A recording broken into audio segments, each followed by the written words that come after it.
Hey, Rick here, Senior Pastor at EFC, otherwise known as E-Free Church, and just so glad to have you join us.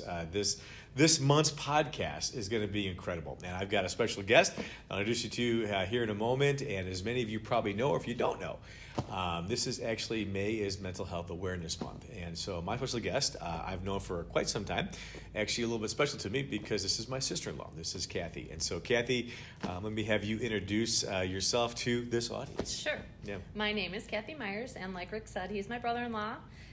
He's married to my sister, Donna, and she's pretty lucky, and so is he. They're a good couple. Anyway, like I said, my name's Kathi. I've been married to my husband, Brandon, for almost 30 years. Yeah. We live in Manteno, Illinois, which is about amazing, 2 hours 30 north. years. You say 30, we're about 30 years too. It's just amazing, I know. It's crazy. We're old. Yes. But I just want to tell you a little bit about my family. Like I said, I've been married to my husband for quite some time now. And he is in law enforcement. I am in healthcare. We've known each other since we were 16. We have 3 kids. Damon is 28, married and 4 kids. So I'm a grandma. And then Samuel, he was 19 when he passed away almost 5 years ago. Yeah. And Liberty, she's my daughter, and she's almost 13. It's going on 20. That's tough. Yes, yes it is. And actually Liberty was actually adopted. Yes, yeah. She was born in Shanghai, China, yeah. And she's been with us. She's happy about this longer than she has been without us. Yeah. So what a it was a big step. Yep. She's with Donna right now doing some food shopping, yep. And after this we'll get some dinner, and they're going to hang out with us tonight too. So, Kathi, thanks for joining us. Yes. And part of what we want to do here as a church is not talk about us, but actually just kind of talk about those who are making a difference, in the community, whether it's right here in Bloomington Normal, whether in this case, really it's around the entire state of Illinois. Kathi, let me just start, just catch us up a little bit for folks who don't know about your difficult story when it comes to Samuel. Sure. So, like I said, we have 3 kids. Samuel was my second born. He was a joy. A firecracker, a light in the room. Yes.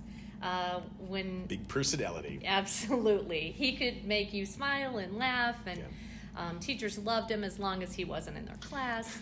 He was always, if you dared him, he was doing it. Yeah. My husband and I were just talking about a funny story that somebody dared him to try to lick the assistant principal's elbow because they were talking about how you couldn't feel that.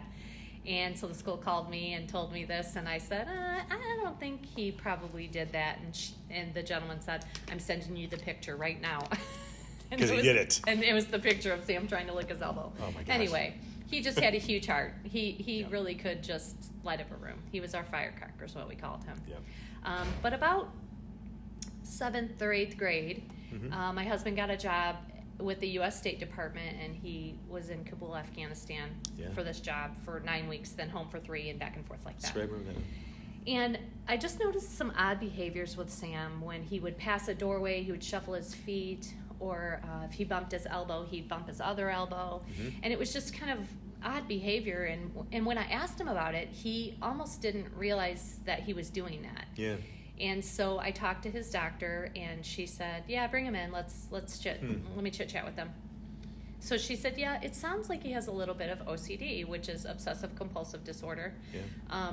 And of course, I think our society uses that term very loosely. It isn't he likes things neat and clean. It literally controlled his whole entire life. So he would actually go to a door and have to shuffle his feet because he had something in his mind, a pattern he had to follow. Yes. Yeah. So as time went on and we learned more and more, he had obsessive compulsive disorder with intrusive thoughts and severe anxiety. Yeah. So what would happen is, for Sam, his number was 4. I don't really understand all these things, but everything would have to be done in increments of 4. Everything would have to measure out 4. Like if he was in class, if she only had 3 pens on the desk, he would have to try to justify it in some way, like, okay, well, there's 3 pens, but there's 1 piece of paper. And then, he would be okay. Or like this room, he wouldn't be able to handle because he would want to count every brick. Every brick, right. Yeah. And so that he had that, and then that would cause an intrusive thought. Not everybody has intrusive thoughts with OCD, but his intrusive thought was that my husband was going to be killed at work. Makes sense, because he's in Afghanistan. Yes. Yes. And then huge anxiety. Yep. He had lots of digestive issues. He had every test you can think of along those lines because he would throw up all the time, and you know how you are when you're nervous. You have that in your stomach, that feeling. And real quick, let me stop you too, because people might not realize too. All this time is this is right around 8th grade. Is that right? 8th grade. Right around puberty. He's playing football. I mean, he's doing a lot of things that just a lot of kids are doing too. So it's not like it was all this. It was on top of these other just normal activities, right? Right. So Sam played a total of 16 seasons of indoor and outdoor football. Yeah, wow. He was in wrestling. He went to state twice. He had good grades. We had his IQ tested, and it was 120. I mean, he's a smart kid. Absolutely. But he had all of these things going on the inside. I don't think it was a good choice for us, but he didn't want anyone to know these things. Yeah. And so we hid it from everybody. Yeah. Including our family, for about 2.5 years. Yep. We didn't know that you guys were going through this first couple of years. Yeah, it makes some sense at the time. Yeah, and I believe that's one of the issues that my husband and I are trying to rectify now is that the reason he didn't want anyone to know is because he didn't want to be treated differently. He didn't want people to think he was weird or weak or crazy or whatever the stigma tells us. Yep. And so we agreed, that was his choice. Yep. We didn't feel that way. Yeah. But he did, and so we were trying to honor those wishes. But looking back, of course, hindsight's 20/20. I wish we wouldn't have done that because I think it just added to the stigma. I feel like Sam really could have been a face for mental health. He really could have. Yeah. With his outgoing personality and his love for everybody. Yeah. He just really could have. Hard though when you're that young. That makes some sense though too. That makes some sense to not want that necessarily. So right. Yeah. So tough stuff. So he all of a sudden he goes to the doctor. You start finding this stuff out. What also begins to happen then as things go on? So he was agreeable to go to counseling, but at 13, a boy, he really doesn't want to go. Right. But it's called cognitive behavioral therapy to teach him how to handle his coping, teach him coping skills. His mental illness was never going to go away. It's not like he was going to take a pill and be done, but it could be controlled. Yeah. And it's difficult because with mental illness, what helps you might not help me. Yep. And so we struggled to find any medication that would help him. Yep. I think over 2.5, 3 years, we did 7 different medication regimens. Yeah. And with those medications, it's on for at least 3 months and then wean yourself off if it's not working. And so that entire time, we're like, oh, trust us, buddy, maybe it's going to work, and he would be suffering that whole time. Yeah. So it did get a little frustrating for him. Yeah, definitely. Well, plus he's still at that stage, puberty, change of life, and that has complications with medication as well. Mm-hmm. So that's really difficult. Yeah. A lot of times those hormones. For example, my daughter Liberty has ADHD, and she's on medication for that, and we have had to change it once already because she's starting to go through puberty. And luckily, thankfully, we did find a medication to help her with that, and she's doing great. Doing great. Yeah. Definitely. So as things are progressing. So things are progressing. He starts going to counseling, but doesn't have a lot of faith in it. Doesn't have faith in the medicine after these. We're doing this for 2.5 years. Yeah. So the summer before his junior year, he was introduced to marijuana. Okay. And that summer we didn't know. Sure. Had no idea what was going on. Yep. And then I can remember. I was headed to work, and for some reason, I just got this burn in my gut. Mm-hmm. And I said, okay, God. And I turned around and went home. I have no idea why it struck me like that at that moment, that day, I don't know. But I was at the stoplight right there by McDonald's. Yeah. And I just said, all right, I'll go home. So I went home. His car was in the driveway, and I thought, okay, maybe, he hasn't left for school yet or whatever. But I got sneaky and said that I was going to go to the back door instead of the front door, just to see what was going on. Typical. That's what we do as parents, right? That's right. So I went to the backyard, and him and his 2 buddies were smoking pot before school. Yeah. And that's how I found out that he was self-medicating. With pot. Which is really typical for adolescents and young people, and even sometimes adults, when you're dealing with some mental health issues, that you tend to self-medicate. Absolutely. Yeah. And a lot of times too. especially kids who are living with mental illness, they don't even know what's going on. Like, they don't know why they're feeling a certain way or why Right. they're doing a certain thing. Yeah. As we got into the depths of it with Sam, he told us, oh, I've had these OCD tendencies since second grade. Yeah.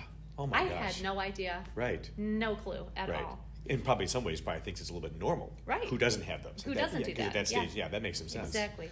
So he was now smoking pot while my husband, being in law enforcement, me in healthcare, we were both like, what? Right. So we really tried to deter that Yeah. a lot. We talked to probably 5 different physicians about it, just Yeah. really CBD oil and gummies and all that. That really wasn't a thing Yeah. at that time. Yep. And so everyone we talked to said, you know, his brain isn't fully developed till he's about 25. If he can hold off, that would be better. Yeah. But it was hard because he would say, I still have it, but I don't have the urgency along with it. Like, Yeah. I know I want to count the bricks, but I can do it in a Yeah. little bit. And Yeah. then he could move on. So it did take the edge off, is what it did. Yep, it Yeah. took off that edge for him. So along the way, things happened, you know, disobedience. And, Yep. you know, then we got to the point like, okay, we know you're going to smoke it, so just don't bring it here. Yeah. Because a liberty is adopted. I didn't want all that to come down on us. And my husband's in law enforcement, and I didn't want anything to happen with his job either. So for whatever reason, you know, Sam just got tired of us telling him, don't bring it home, don't do this, don't do that, that he moved out. Yep. Remember that. And yeah, we said, you don't have to move out. And he said, no, I'm moving out. So he moved out and lived kind of couch to couch for a couple weeks or so. And then he landed at my mom and dad's house. I talked to my parents and my sister and just sisters and just said, you know, I don't believe this is a good idea. You know, I just don't want things to happen and then everybody be mad at us. And Right. And so he went to my mom and dad's, and he spent the summer there. We did get him graduated. Before he graduated, he had a stent at the hospital, and during that time, they told us that he was also bipolar. Really? Okay. So Yeah. now he's got 3 mental health disorders. And they're all major. All major, Yeah. and all, you know, a lot of the medications would help one, make the other one worse, help this Yeah. one, make that one worse. Yeah. And so that also, you know, made him just like, I'm just done. I'm done with medications. I can smoke pot and feel fine. Yeah. So he did graduate, which was nice. Mm-hmm. And then he was at mom and dad's. Then a little bit later, maybe September, he moved back home. And he said, you know, I want to live in the basement because I need it to be calm, and Liberty's 8 years old and wild. And so we let him do that. But, you know, he wanted to live in the basement for other reasons, just to disobey and you know, that kind of stuff. So he got into some trouble with some friends in late summer. Yeah. And we, with my husband being in law enforcement, we kind of expected things not to go a certain way as in favor to us because he's a police officer, but I mean, my husband was surprised that like they just were acting like he had some major crime, you know, and it really was Pretty not minor. it wasn't right, but I mean, just going around to cars and if it was unlocked, they would open the door and take change and that kind of stuff. But the police there were acting as if he was like armed robbery or something. Which is typical, I think, for a lot of kids because of certain perceptions. Right. Once you're perceived as a bad kid, you have a stigma. Yes, and that definitely was the case with Sam. Yeah. The law enforcement knew if we pull over Sam Myers, we will get a pot ticket. Yeah. They knew that. Yep. And that's $200. Yep. And so they would do that, and it bothered me because I just thought, okay, as law enforcement, you're dealing with the same children over and over and over. How about let's figure out what the root of this is? How about we get to know him? How about we talk to his family? I mean, maybe this is something more than just a kid smoking pot. Yeah. In our situation, it was. Yeah. Smoking pot, do I think it's right? That for me personally, no. Right. But, I mean... The greater issue there, I think, Kathy, and for anybody listening, I think some of you might know that, some of you might not know it too. Again, as you know, the percentages, so many kids will self-medicate because nearly 25% of them are struggling with mental health issues like Samuel was. And it's just a way to self-medicate, to take the edge off. Now, again, to feel better. Right. And again, neither one of us are saying that's the way to go. Correct. It's more just trying to understand, you know. Absolutely. Yeah. Yeah. So my husband got a very small inheritance when his father passed away, but he said to Sam, I will get you a lawyer and I will pay for it because, I mean, this is very minor and I don't want it to mess up the rest of your life. Right. And so we got him a lawyer, and he ended up, he did spend 2 days in jail, but he ended up coming out pretty much free and clear. He had a year's court supervision and $1,000. But to Sam, a year's supervision, it was overwhelming to him because he knew I have to smoke pot to feel okay. Yeah. And I can't if I'm on court supervision. And I mean, it was overwhelming for him. Yep. And so we were trying to come up with a plan, work home, that's it. That's all you're doing for a year. Yep. And he was just very upset about that. Well, he had a car, and that car dumped. And so he took all the money he had saved and he bought another car. And with Sam too, it was like he didn't want help from us because he wanted to do it. And that's okay. Yeah, that's part of the stage of life he's in. It's not a mental health thing. It's just a stage of life, 19 years of age. Right. So didn't have anybody check it out, spent every dime he had on this car. Yep. And 2 weeks later, it died. It was not functioning. Yeah. So he, at that time, was delivering food for this restaurant in town, and so he lost that job because he didn't have a car. So he had year's court supervision, $1,000 fine, no job, no car. Yep. And for him, that was a mountain. Yeah. And we did try to talk to him to figure it out. It's going to be okay. We'll pay the $1,000. You can pay us back. It's fine if you're here until we get things figured out. But it just was a mountain for him that he felt maybe he couldn't climb. Overwhelming. Yeah.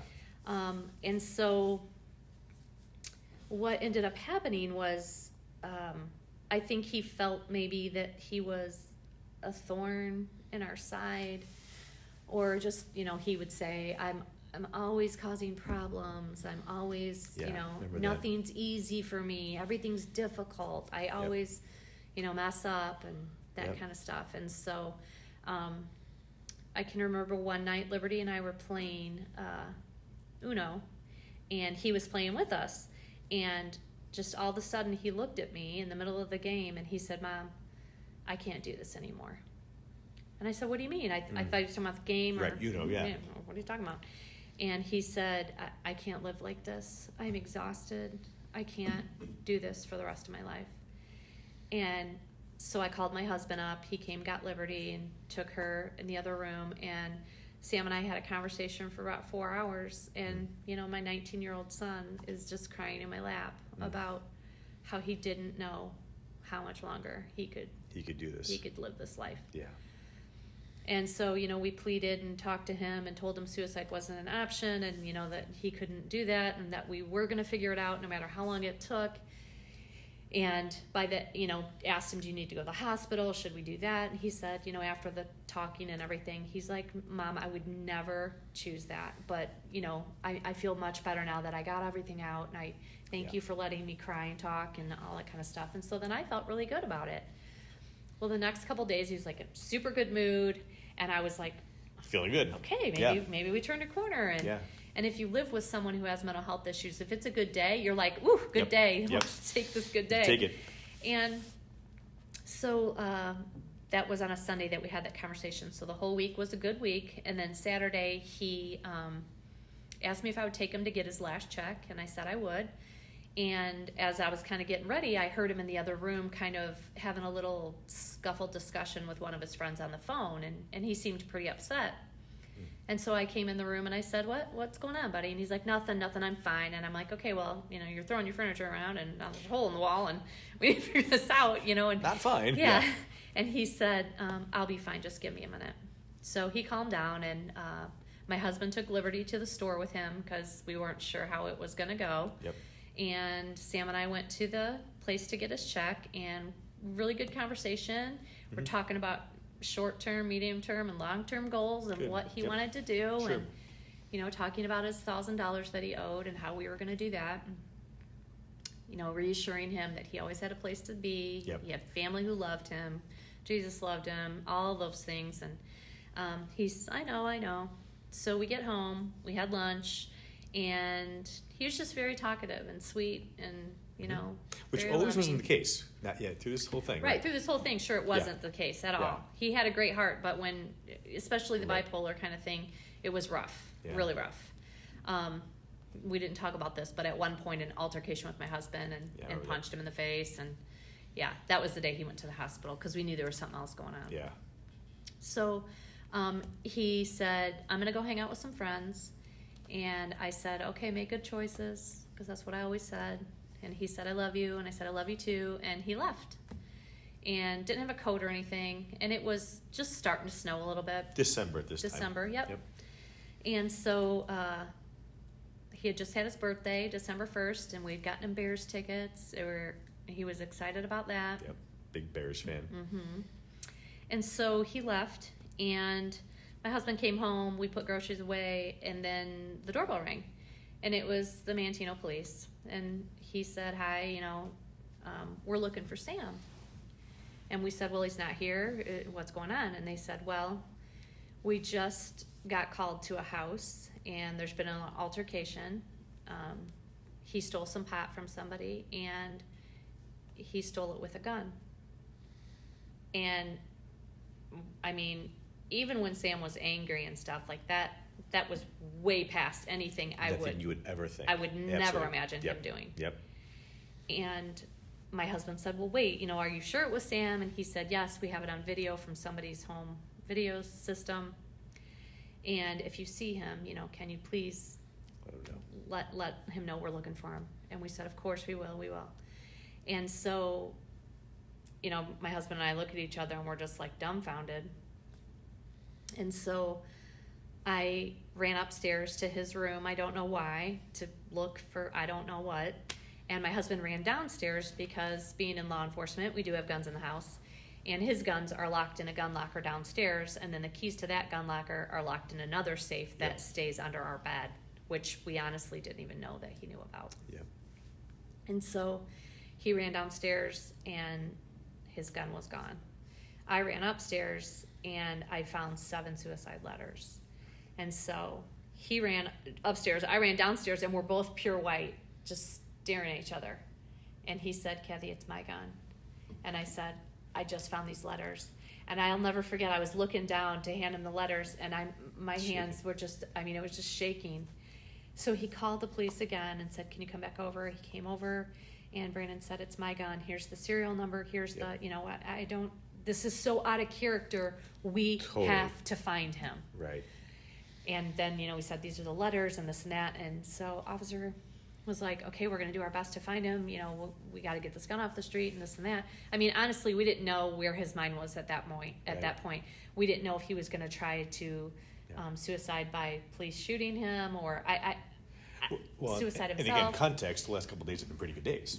Right. That's the thing. Exactly. Which is more typical. It is more typical. And a lot of times it's typical if someone has made that choice. Yes. That there's relief because they know it's almost over. Right. So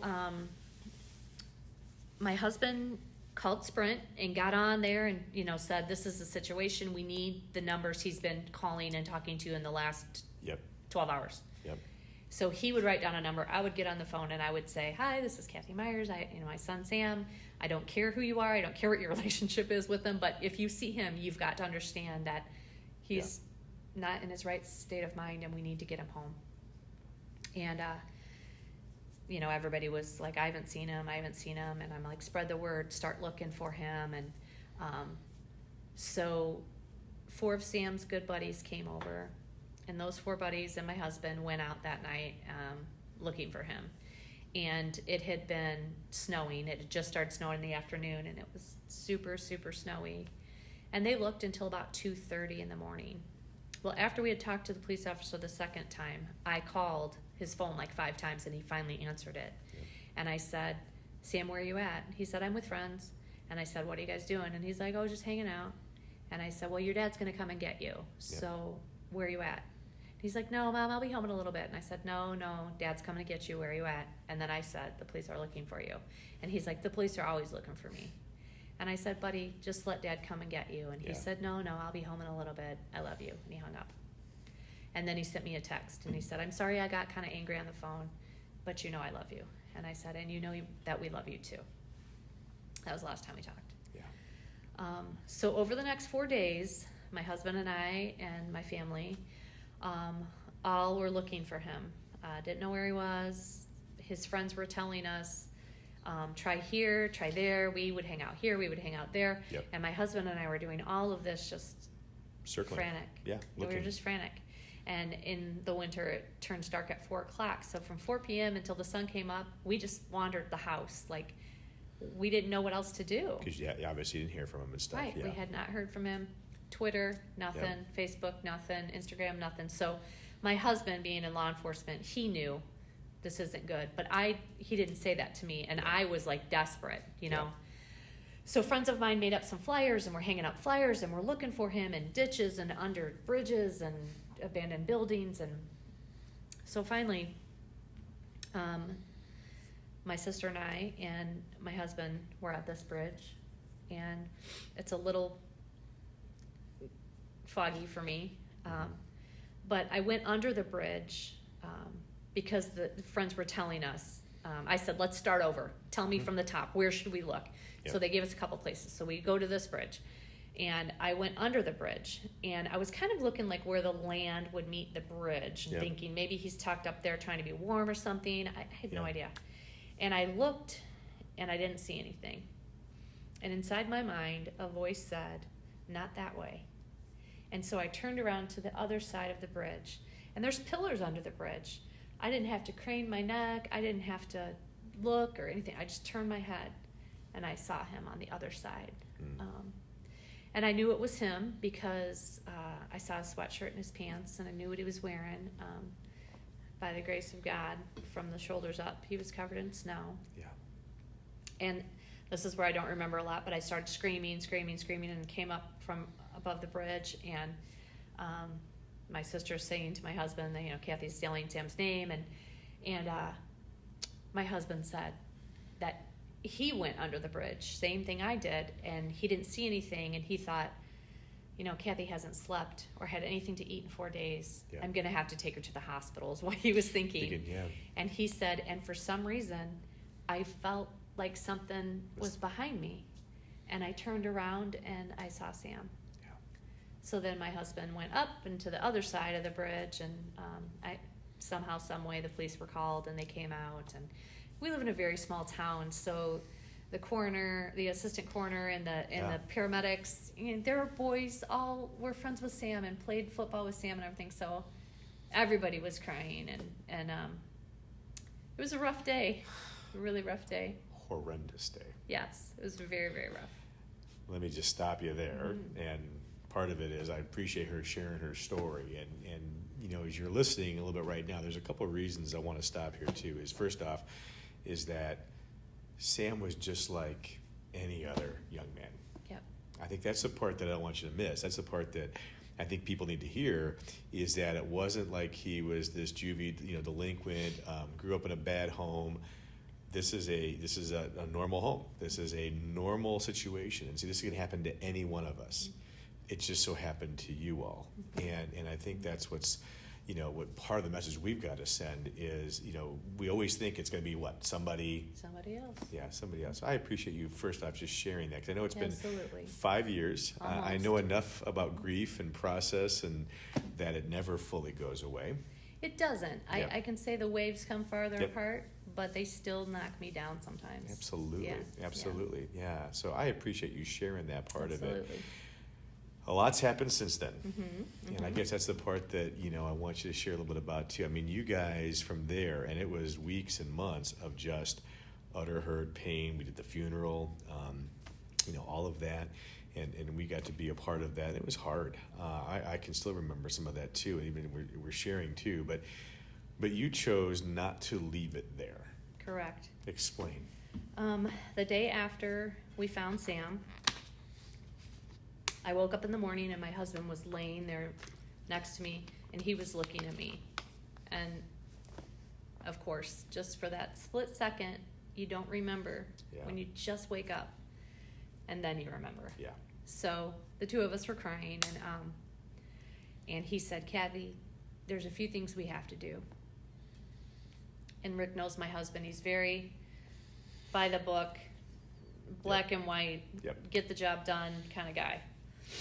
And I said, what's that? And he said, one, we're going to have to show everyone a little bit of grace because people don't know what to say to us. They don't mean to be hurtful if they say I'm sorry or he's in a better place or, all of those things we say, how you doing? Nobody means anything hurtful by that. And so he said, we're going to have to show everybody a lot of grace because they don't know what to say.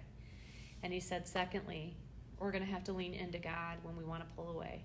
Mm-hmm. And he said, we have to lean into each other because we're going to want to pull away. I think it's 50 or 60% of all marriages fail after the death of a child. And I honestly can see why. Yeah. For us, it's almost like it takes everything you have just to get through the day. Yep. And then at the end of the day, you're like, nothing left. I don't have anything for you. Yeah. And my husband and I grieve differently, which is completely normal and okay. I didn't work for 6 months, and he went to work 2 weeks after the funeral. Yep. So about a week after Sam passed away, my husband and I were talking, and I said, I just don't understand what we're supposed to do now. And he said, well, what do you mean? I said, I have this ball of grief in my lap. How am I gonna carry this around forever? Right. And so we decided to start the foundation in our son's name. It's the Samuel R. Myers Foundation for Suicide Mental Health Awareness. Yep. And we started that mainly because we wanted to educate parents and teachers, police, law enforcement, healthcare workers, anybody about mental health and the stigma that's wrapped around it, the reasons why people don't get help. The average time frame from diagnosis to getting help is 10 years. 10 years. Yes. Yeah. And so you see why then it becomes so difficult to treat that person. Right. Because they've for 10 years done something, probably self-medicated or, ruined every relationship they had or whatever the situation. Yeah. And now they've got to unlearn all that stuff and relearn how to live with it. Yep. So that was kind of our goal with the foundation, was really just to educate people and then also to let people know if they are living with mental illness that there are people out there who will help you. Right. You can lead a healthy, productive, happy life. It might look different than someone else's, and it might be harder to get there, and you might have to do things a different way, but that's okay. Yeah. I mean, I feel like everybody together can end the stigma and can help each other. I mean, I feel like especially as Christians, that's what we're called to do. Right. And you just, if you don't mind me jumping in real quick here too, I think the stigma part of it is, I think from a Christian culture, obviously being a pastor, is one of the things I've really been noticing, I've been doing this for 20 plus years, is that we don't really have a theology of grief, a theology of sadness, or a theology that helps us to work through mental health issues. Yes, you want to pray about it. Yes, you want to claim a verse. But you wouldn't approach that with a broken arm. Correct. Or with asthma or with these other conditions that have biochemical, physical, or cancer. And I think that's the part that we're still having to see. We need to grow at this when it comes, especially in the Christian faith community, that this is legitimate. So I think part of the stigma is that we inadvertently can sometimes as Christians, and maybe you might disagree out there, but I feel pretty strongly about this, is that we can actually continue it by not viewing it properly. Mm-hmm. Yeah. Absolutely. I know that again, it's forgiven and I've moved past, but I can remember people saying a couple things like, well, maybe, his walk with God isn't where it should be. Maybe he needs to pray about it more. Maybe he needs to dig into the Word. And all those are good things. Right, absolutely. Yeah. I had one lady say, well, have you looked at the sins of the father? I mean, I just, those aren't helpful things. Like, no. I They're feel hurtful. I feel like, okay, so if my son has mental health issues, that means his brain isn't working right. Yeah. His brain is an organ. So if somebody had a heart attack, would you not take him to the hospital and say, let's just pray about it? Yeah. No, you wouldn't. Don't take that medication if you're diabetic. Just pray about it. It's just interesting. There's a couple things on YouTube. One is called It's called Through the Lens, Living with OCD. And it'll just give you a tiny little snippet of what my son lived every day, all day, 24/7. Yep. And why he was so tired. Yes. And then the other one, I don't know the name of it, but it's called something like if we treated every other health issue like we do mental health, and there's a guy and he like doesn't have he's got an amputation, he's walking with crutches, and someone's like, why are you using those crutches? Yeah. He's like, well, I have to be able to walk, and just like, why do you need the crutches? Or someone said, oh, I'm going to therapy. Why are you going to therapy? Why do because I just got surgery on my leg. Why do you need therapy? And that's true. There is a lot of truth to that. There is so much truth to that. So I don't know. I mean, I think it's very important that everybody realizes that mental health issues are not anybody's fault. Yeah. I think sometimes you can make healthy choices to help your mental health and unhealthy choices, but you could do the same for your heart. You could do the same for your kidneys. You could do the same for, if you're diabetic. Yeah. So I think sometimes when people hear, oh, well, he's self-medicating, that's because he wants to feel better. Right, because who doesn't want to feel better? Right. Kathi, you guys have been doing this now for all these years. You've spoken in front of schools, to doctors, all of that. Part of it is, you'll have an audience here, and I don't know how many people will actually watch this, but here's what I want you to talk to a little bit too real quick is, what would you say to those parents out there? That's one of my concerns is that, they're out there. They've got a junior higher. They got a senior higher. With what you've been through, looking back, what are some of the things that you would share with them to get through this, and just wisdom, from your tragedy? Right. A few things that we found is there wasn't a lot of support for parents.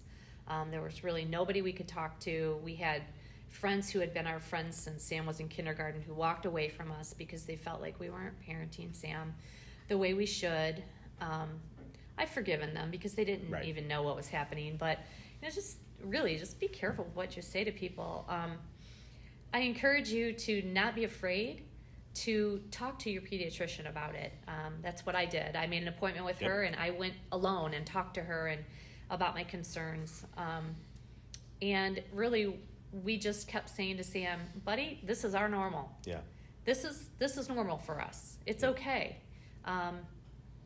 Make sure your children know that it's not their fault, that it's a medical condition. It isn't anything that they should be ashamed of. Yep. I completely encourage you to talk to your kids about what they need when it comes to schoolwork. Yep. Towards the end there, they let Sam do the basics that he had to do to graduate because they knew that he was overwhelmed. There is something called GeneSight, GeneSite. Okay. And you can just punch in GeneSight on the web and it'll come up. It's a test. Yeah. It's a cheek swab that wasn't available when Sam was going through this. And what this cheek swab will tell you is it will tell you which medications would work best with your chemical makeup. Oh, interesting. Yeah. So when you think about our story, if we would have had the green, yellow, and red, we wouldn't have gone through all the red meds and all the yellow ones. We would have started with the green, and it could have, it really could have made a difference. Yeah. I don't know why it's not super popular. To me, it seems like it would be extremely helpful. Can your doctor do that? Is that something your doctors can do? They can order it. Okay. Yeah. Okay. Yeah. But I do know that insurance, I think it's $400 or so, and your insurance doesn't pay for it. Yeah. So that's an issue. Another thing, too, is shop around for a therapist. Yeah. Don't just go to somebody and be like, oh, it didn't work. Yeah. Because it is a relationship that you're building with that therapist. Yeah. You're telling them your deepest, darkest feelings and secrets that your child has to feel comfortable with them. Yep. I would encourage, too, the parents to go to counseling to learn about their child's mental health issues, because I had no idea. Right. I thought OCD was let's keep things neat and clean. Yeah. I thought anxiety was, you might be nervous about something, but anxiety is when you're nervous for no reason. Yes. You're standing in line to get stamps, and you're feel like you're going to pass out. I can honestly say when I was working with patients who had anxiety, I admit this fully. Yeah. I'd be like, oh geez, well, we got to take some extra time. It's gonna be, and you would. Yep. But since Sam has passed away, I have post-traumatic stress disorder, and panic attacks. Yep.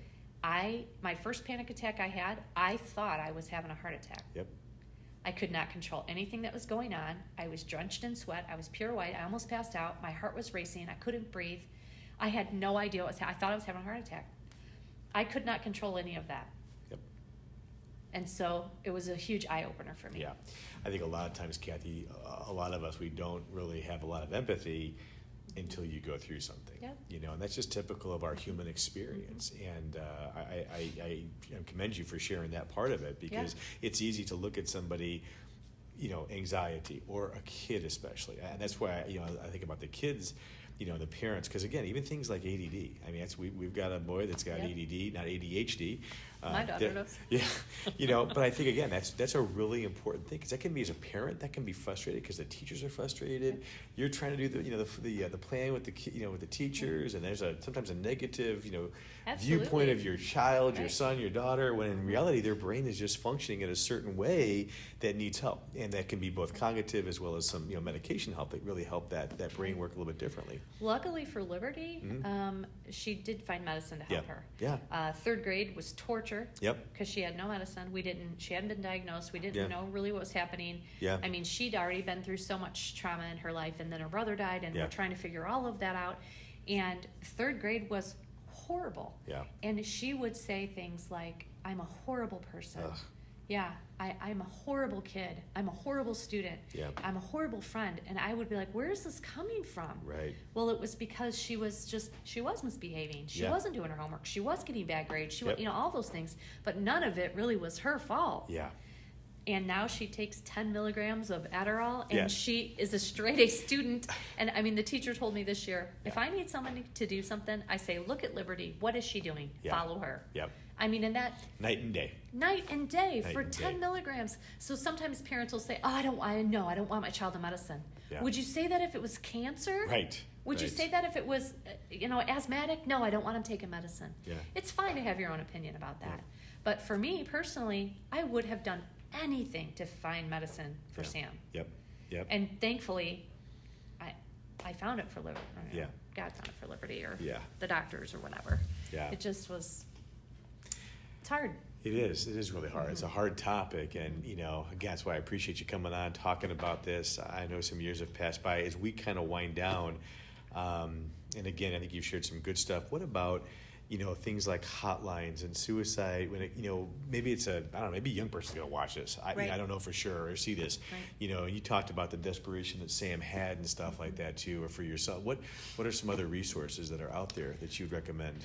There is a hotline, and I know Rick's going to post it on the end of the page for the number, because I think it's 741-TALK, but I'm not 100% sure. Okay. And then for the younger generation, there is a text line now that's open 24/7. You can That's text what I've heard about. 741-741. Yep. And you can text whatever you want, and they will answer you right back. Yeah. And really, I think that's a godsend, because this generation is more texting than talking, which is fine. Yep. But just knowing that they could text anybody. You know, sometimes you just need somebody to talk to. Yeah. To get over the hump of where you're at, and to just be like, you know what, I can do this. And just get through that little period of not feeling so hot. Right. Right. And share with somebody. I mean, you can just share with a friend or whatever too. Parents out there that maybe are, like you and us. I remember with our stages sometimes in high school with our second son and stuff, what can they do? What's out there for them for resources and support? That's the thing, isn't it? Yeah. For my husband and I, it was me and my husband and God, and that was it. We didn't really have anybody to talk to. I mean, I know Rick would talk to anybody, so you can go talk to him. I'm sure he would help you. I really just encourage you to learn about your child's disorder, to be their advocate, because when I think about Sam and all the struggles he had and all he was going through in his mind, just think if he didn't even have his parents to encourage him, or if we were saying that's not real, just don't do it, just don't do that, don't do this, you're fine, what do you have to be anxious about? Those are, if you really do have that and your parents are saying that, it's very invalidating. Yes, it's very invalidating. Yes. And then that's where they do start thinking, like, I am worthless. Yes. I'm unimportant. I'm crazy. I'm this. I'm that. I know that Sam, Rick can attest to this, was a very confident kid. Yes. But he did struggle with that because of his issues. Absolutely. What was going on internal. Yes. Which he didn't know how to share. And Right. I don't expect a 17, 18, 19-year-old kid. I know adults, myself included sometimes. Right. You know, it's so difficult. But I think, I think it could be a pastor. We know, obviously we're going through, we're hopefully on the tail end of a pandemic. We know that mental health issues have only really increased by anywhere from 40 to 60% total. I know even around here that getting into a mental health professional right now is just taking weeks and weeks and even a couple of months. But I think, you start with your doctor. You can start with calling a counseling agency. Start with a pastor. If I'm not your pastor, somebody else. And again, you don't have to go through it alone. That's the biggest thing that I guess, we want you to take away is, and to normal. I think that's the other thing I want to just continue is that you're a normal family. Right. Yep. And it wasn't like it was all these other factors, because this is a growing condition amongst us in our country. And so I think what we hope to do here today is to in some ways normalize, give a little bit of some help of where maybe you could go, what to do, because the other part of this is now living a life of managing grief and the difficulty of it all. Yeah. It's interesting because my friend Ann and I from Mantino, we have a support group for moms whose kids live with mental illness because it's a lonely place. It is. You can't share with a friend who doesn't get it. They'll say to you, oh, pull the leash in, ground him, take that, take this. That isn't going to help. That's what's going to make it worse. It didn't work. Yeah, exactly. Yeah. So it's just nice. Yeah. Every other week we get together, we chat, let them vent. But the thing that's really great about it is we all bring all of our experiences. So now we have this list of resources. Oh, don't do this, try this. Oh, Gene Site. Oh, you can here, let me help you with this. We have a neuropsychologist. Awesome. Yeah, it's just incredible. Yeah. And I honestly feel like God has asked me and my husband not to do anything spectacular, but to just be the bridge. Yep. Rick, you're having issues? Yep. Okay, come here. Let me show you where we can go. Yeah. And I pass them on to the people Yep. that can help them. Yep. Anybody can do that. I'm not a professional. I'm an x-ray tech. My husband's a police officer. Anybody can do that. Yeah. I mean, it really is about just being open enough to listen to somebody and be like, okay, well, let's look and see what we can find. I'll go with you. Yeah. Because it's, for some reason, I have found with the kids who have reached out to us, for some reason, it's hard for them to ask for help. It is. I don't know why, because I say, if you don't tell me, I don't know. I can't do anything. I can't help you. Right. And so I feel like the stigma's part of that as well. Yep. If I tell them, they're going to think I'm weird or strange or a loser or whatever, And I think from our standpoint, or, from the other side of it, if you don't live with mental illness, just be okay about that. Yeah. I mean, they can't help it. Yeah. And I really truly think this generation is the generation that can end the stigma, because I know when I was in high school, someone who had Down syndrome he would have never been prom king. Right. That was our generation. But this generation, so accepting, so loving, and I feel like they need to grasp onto this. Well, I just listened to another podcast, and part of it was the professional as a clinical psychologist talking about, again, this generation is also the generation that this is normal. Right. Accepting mental health, issues, and that being a part of life, is that we're seeing this be, for them to accept that. We're asking for help for, our generation, and even, I think even the millennials struggle with this a little bit too. I think there's lots of reasons for that. I appreciate you sharing your story, and I appreciate, because I know that not all things are good. The scripture that I'll end with, a little bit today, is just this whole idea of, again, that God doesn't cause all things. Absolutely not. But he can use all things, Yes. for good. Yeah, for those who love him and call according to his purpose, Romans 8:28. And, I appreciate what I appreciate about you guys is I know it's still, it's a lifelong process, but you've leveraged what was awful, and you're making a difference. Beauty from ashes. Absolutely. That's what I say. That's the name of our mom's group, Yes, Beauty from Ashes. There you go. I mean, and you're making a difference. I think, anybody out there, I mean, that's we've been talking about that at the church, Great Reversal. It's the upside down, the upside down kingdom of God is that he's the one that takes. There's no resurrection without the crucifixion. Right. There's no new life without death. Yep. And we have the hope of heaven. We know that you'll see Sam again, but in the meantime, there's a lot of missing, sadness, wonderful memories too, and then just simply leveraging your pain, your hurt, your situation to help others. And so I hope this helps. I appreciate you, Kathi, coming here, sharing your story. We'll share the information with the links, the hotline number. And again, you don't have to be through this alone. We need to end the stigma of mental health, and especially for young people, but even for anybody older out there, just ask, or just if you have somebody you trust in, or a pastor, whoever it is, getting help, I think, is real strength. It's not weakness. It's real strength. So thanks for being here, Kath. You're welcome. Thanks, sir. You betcha. Thanks for all of you who've been watching, and we'll see you next time.